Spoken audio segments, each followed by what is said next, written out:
இங்கே பாருங்களேங்க, இது என்னது தெரியுதா? இது கத்திரிக்காய் கூட்டுங்க. ஆமாம், அன்னைக்கு நான் வெளியே போயிட்டு வந்தேனா, உடனே சாப்பாடு மட்டும் இருந்தது, ரொம்ப பசியாக இருந்ததா, என்ன செய்யலான்னு யோசிச்சேனா, அப்போ தாங்க எங்கள் பாட்டியோட ஞாபகம் வந்தது. என்ன செய்யலாம் அப்படின்னோடனே கத்திரிக்காய் இருந்தது, எடுத்து போட்டு அதை கூட்டு செய்யலாம் அப்படின்னு சொல்லிட்டு எடுத்து வச்சேனா, இங்கே பாருங்களேன், இதுதான் எங்கள் ஆச்சி என்ன பண்ணுவாங்கன்னா, யாராவது வந்துட்டாங்கன்னா சீக்கிரமாக செய்யணும். அப்போ என்ன பண்ணலாம் அப்படின்னோடனே எங்கள் அத்தைக்கிட்ட சொல்லுவாங்க, காட்டிலேருந்து கத்திரிக்காய் எடுத்துகிட்டு வந்து போட்டிருப்பாங்கல்ல, உடனே கத்திரிக்காயெல்லாம் நறுக்கி வச்சுட்டு தேங்காய், ஜீரகம், பச்சை மிளகா, பூண்டு இதெல்லாம் எடுத்து வச்சு அம்மியில் வச்சு நச்சுருவாங்க. நச்சு சீரகம்லாம் போட்டு அப்படியே நச்சு அதில் எடுத்து போட்டுருவாங்கங்க. கத்திரிக்காயை வேக வச்சுட்டு அதை வடிச்சிட்டு அந்த கத்திரிக்காய் மட்டும் போட்டு அப்படியே எண்ணெய் காயின்னு சொல்லுவாங்க இதை. இதில் தயிர், முருங்கைக்காய் இதெல்லாம் போட்டால் அது பேர் வந்து அது என்னது அவியல்னு சொல்லுவாங்க. இது வந்து அதெல்லாம் போடக்கூடாது. வெறுமனையாக தேங்காய், பச்சை மிளகா, சீரகம், பூண்டு அதெல்லாம் போட்டு நான் மிக்சியில் ஒரு அடி அடித்து அந்த கத்திரிக்காயை எண்ணெய் ஊற்றி தாளித்து விட்டு அதை தூக்கி போட்டேங்க. இது அப்படி பாருங்களேன், கிரேவி மாதிரியும் இருக்கும், பொரியல் மாதிரி இருக்கும். இதுக்கு ஒன்றுமே வேண்டாங்க தொட்டுக்கிறதுக்கு, அப்படியே எடுத்து போட்டு சாப்பிட்லாம். அவ்வளோ டேஸ்ட்டாக இருக்கும். எவ்வளோ வேணாலும் சாப்பிடலாம். பிசைஞ்சு அப்படியே சாப்பிட வேண்டியதான். எனக்கு ஞாபகம் வந்ததா உடனே செஞ்சேன். பாருங்கள், ரொம்ப நல்லா இருக்கான்னு. நீங்களும் அவசரமாக செய்யணுன்னா இப்படி செய்யுங்க. சிலிண்டர் வேறு இப்போ நமக்கு கிடைக்க மாட்டேனுதா. இந்த மாதிரி சின்ன சின்ன விஷயங்கள்லாம் செஞ்சிட்டோன்னு வச்சுக்கோங்களேன், அப்போ நம்ம உடனே வந்து சிலிண்டர் மிச்சமாகும், சாப்பாடும் சாப்பிட்ட மாதிரி இருக்கும். அதை தான் நான் இன்றைக்கி செஞ்சேன். அப்படியே போனால் எப்படி பாடுறேன் கேளுங்க.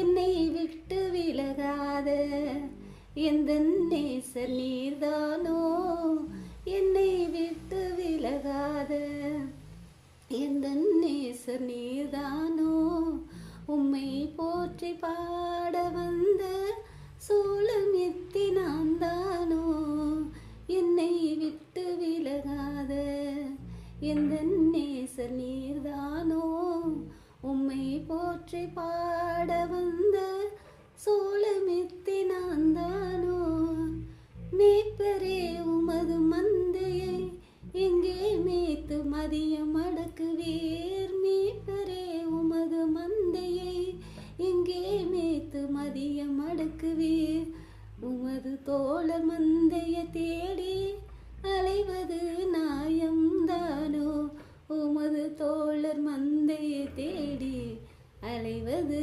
நாயம்தானோ, அன்பே என் ஆருயிரே ரூபபதி என்பீரோ, அன்பே என் ஆருயிரே ரூபபதி என்பீரோ. பார்த்தீங்களாங்க, அதை தான் சொல்கிறேன். பெரியவங்க எவ்வளோ சிக்கனமாக இருந்திருக்காங்கன்னு. நம்ம ரொம்ப தாராளமாக இழுத்து போட்டு சிலிண்டர் தானே கிடைக்குதுன்னு சொல்லிட்டு அதான் யூடியூப்பில் பார்த்துருக்கேன். 16 வகையாக 23 வகை அப்படின்னு சொல்லி விருந்து வைக்கிறேன் மருமகனுக்குன்னு சொல்லி நிறையா செஞ்சாங்க.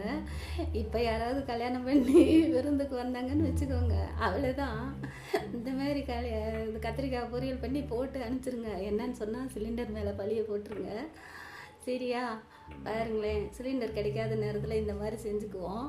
அந்த காலத்தில் அடுப்பில் செய்வாங்க, ஆனால் நிறையா சமையல் செய்வாங்கங்க. அவங்களும் ஒரு 10 பேர் 15 பேர்த்துக்கு செய்வாங்க, ஆனால் ஈஸியாக செஞ்சுட்டு போயிடுவாங்க. இப்போல்லாம் சிலிண்டர் இருந்தும் செய்கிற விருந்தாடி வந்தால் ஏன்டா வந்தோம் அப்படி நம்ம போட்டு செய்யணுமே அப்படின்னு சொல்லி இருக்குங்க.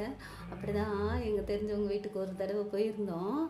போனும்போது அவன் பாவான்னு கூப்பிட்டான். எங்கள் மாமா பையன்தான் கூப்பிட்டுட்டே இருந்தானா, சரி இவ்வளோ பாசமாக இருக்கானே அப்படின்னு சொல்லிட்டு போனான்.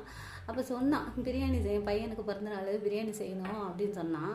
அப்போ செஞ்சு கொண்டாடிட்டான். நாங்கள் சரி அப்படின்ட்டு நாங்கள் போனோம் பாருங்க. அப்போவே பேசும்போதே சொன்னான், முன்னாடி நல்லா பிரியாணி செய்வாளானே, செஞ்சவங்களுக்கு சாப்பிட விட்டாலா பாரு, ஒரு தடவை தான் வந்து பாரு, இந்த தெருவு கூடி வர மாட்டேன், பக்கத்து தெருவு கூடி போயிடுவேன் அப்படின்னா. நான் உடனே என்ன செஞ்சேன், சரி ஏதோ விளையாட்டுக்கு சொல்கிறான் அவளுக்கு அப்படின்னு சொல்லிட்டு போனோங்க. நாங்கள் போயிருக்கோம்னு சொல்லிட்டு அது ஒருத்தவங்க வந்திருந்தாங்க அவங்க வீட்டுக்கு. அவங்க பிரியாணி செஞ்சாங்க. இவங்க 2 பேரும் முதல் பார்த்துக்கிட்டு தான் இருந்தாங்க. அவங்க தான் பிரியாணி செஞ்சாங்க. அதுவும் அவங்க விருந்தாடியாக வந்தவர் தான் செஞ்சார். பிரியாணி நல்லா தான் இருக்கும் அப்படின்னு போய் வச்சா வாயில் வைக்க முடியல. மிளகாத்தூள் ஒன்று உப்பு அள்ளி கொட்டிடுவாங்களாம், இல்லைன்னா மிளகாத்தூள் அள்ளி கொட்டிடுவாங்களாம். அவன் நான் ஏதோ விளையாட்டுக்கு சொல்கிறேன், நான் போக மாட்டேன்னு நினச்சிக்கிட்டு விளையாட்டுக்கு சொல்கிறேன்னு நினச்சேன். உண்மையிலேங்க வாயில் வைக்கவே முடியல, ஒரே காரம். அப்புறம் என்ன, நல்லெண்ணெய் ஊற்றி சாப்பிடு அப்படின்னு சொல்லி கொண்டு வந்து கொடுக்குறான். எவனாவது பிரியாணியில் போய் நல்லெண்ணெய் ஊற்றி சாப்பிடுவானா? பிரியாணியே பயங்கரமாக இருந்தது, அதில் நல்லெண்ணெய் ஊற்றி சாப்பிட்டா எப்படி தான் இருக்கும்? அப்படிதாங்க. யாராவது விருந்தாளி வந்தாங்கன்னா அந்த மாதிரிலாம் செய்யாதீங்க. முடிஞ்சால் நல்லதாக செஞ்சு போடுங்க, இல்லையா செய்யாமல் விட்டுருங்க. ஒரு டீயோ ஏதோ கொடுத்துட்டு அனுப்பிச்சி விட்ருங்க, பெருமைங்களான்னு சொல்லிட்டு. அப்புறமா என்னத்தையாவது அள்ளி கொட்டி ஏப்பா இனிமேல் இந்த பக்கமே வரக்கூடாதுன்றதுனால ஏதாவது செஞ்சு விட்ருவாங்க பாருங்க நாசுக்கா. அதை தான் சொன்னேன், எனக்கு இந்த எங்கள் ஆச்சியாகவும் வந்தது, பிரியாணி சாப்பிட்டாயாவும் வந்தது. உங்கள் வீட்டில் இந்த மாதிரிலாம் நடந்திருக்கா சொல்லுங்கள் பார்க்கலாம். எங்கள் வீட்டில் நிறையா நடக்கும். நானும் அப்படி செய்ய மாட்டேன்ப்பா, வந்தவங்களுக்கு ஒன்று செஞ்சு போடுவேன், இல்லைன்னா அவங்களே செய்ய சொல்லிடுவேன். அப்படிதான் இன்றைக்கி எனக்கு இந்த கத்திரிக்காய் பொரியல் செய்யணும் போல் இருந்தது. சிலிண்டரை சிக்கனம் பண்ணணுன்னா நீங்களும் இந்த மாதிரி செஞ்சு சாப்பிடுங்க. நம்ம வீட்டுக்கும் பணம் மிச்சமாகும், நாட்டுக்கும் தொல்லை இல்லாமல் இருக்குங்க. அதை தான் சொல்ல வந்தேன். பாய்.